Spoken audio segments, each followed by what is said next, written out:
بازاری کڕین و فرۆشتنی سوتەمەنیەکانە لە هەولێر. ڕۆژانە لەم بازاڕە بەنزینی بازرگانی بۆ تەواوی بەنزیخانەکانی سنووری پارێزگای هەولێر دابین دەکرێت.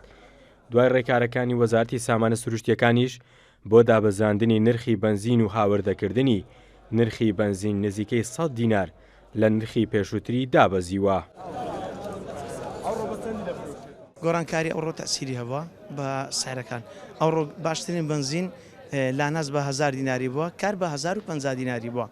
تقریبا 100 دینارێک تەسیری کردیا بنزین دابەزێ لەگەڵ ڕێ سەیتەرەکان بوویتەوە. پێچەوانەی نرخی بنزین ماوەی 2 مانگە نرخی گازوایل ڕۆژ لە دوای ڕۆژ بەرز دەبێتەوە. لە ئێستادا بۆ هەر بەرمیلێک گازوایل بڕی 10 تا 15,000 دیناری چۆتە سەر و ئەمە ژوای کردووە مانگانە خاوەن مۆلیدە ئەهلیەکان پارەی زیاتر لە هاوڵاتیان وەربگرن لە بەرامبەر پێدانی کارەبا. 2 مانگ دەبیتن ئەمنوک و مۆلیدەم هەیە گاز حدودی 10,000 لە 12,000 دینار گرام بۆ بەرمیلی. گاز هەبووە مەسەرەن پێش ئێستا بە 100,000 بۆ ئێستا بە 112 گاز هەبووە مەسەرەن بە 110 بۆ ئێستا بە 120. گازەکان لەگەر دەگۆڕێتن. زیاتر لە مانگێکە نرخی سوتەمەنی لە بازاڕەکانی هەرێمی کوردستان بە شێوەیەکی بەرچاو بەرز بۆتەوە.